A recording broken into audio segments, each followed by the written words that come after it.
ప్రభు యొక్క ఘనమైన నామాన్ని బట్టి ప్రతి ఒక్కరికి వందనాలు చెల్లిస్తూ ఉన్నాను. 2 కొరింథీయులకు రాసినటువంటి పత్రిక 3వ అధ్యాయము 1వ వచనం నుంచి కొన్ని వచనాలు చూసినప్పుడు, మమ్మును మేమే తిరిగి మెప్పించుకొని మొదలుపెట్టుచున్నామా?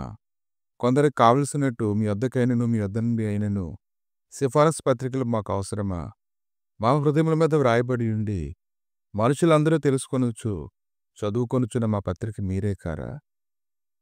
రాతి పలక మీద కాని సిరాతో గాని వ్రాయబడక మెత్తని హృదయములు అను పలకల మీద జీవం గల దేవుని ఆత్మతో మా పరిచర్య మూలముగా వ్రాయబడిన క్రీస్తు పత్రిక ఉన్నారని మీరు తేటపరచబడుచున్నారు.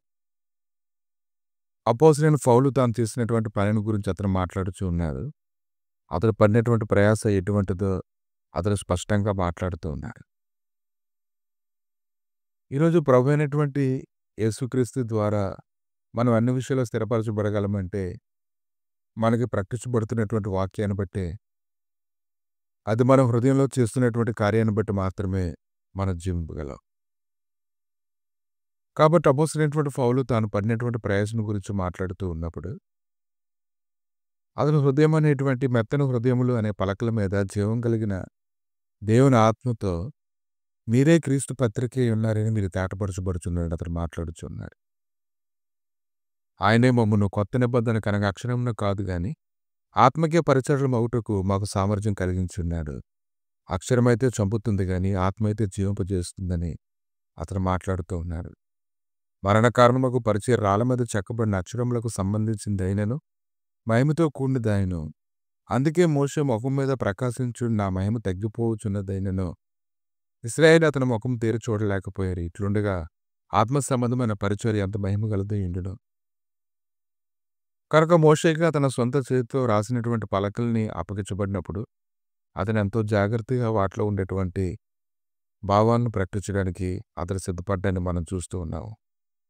ఆ యొక్క మహిమను ప్రకటించేటువంటి వాటి కొరకే అతడు ఎంతో కాలము ఆ కొండ మీద కనిపెట్టినప్పుడు అతని ముఖం ప్రకాశిస్తూ ఆ మహిమ తగ్గిపోయింది అయినప్పటికీ ఇశ్రాయేలు అతని మొహం చూడలేకపోయారని లేఖనాలు మాట్లాడుతూ ఉన్నాయి.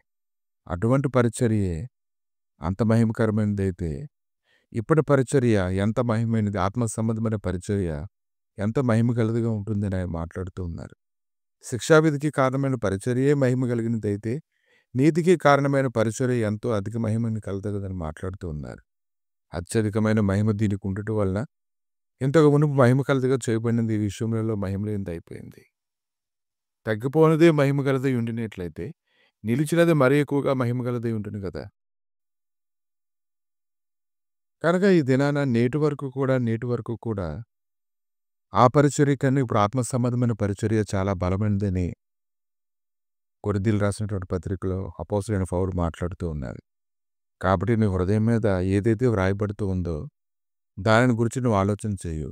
ఆయన నీ హృదయం మీద రాసినప్పుడు అది నీకు నొప్పి కలిగించవచ్చు కానీ అది నీకు ఎంతో మంచిది.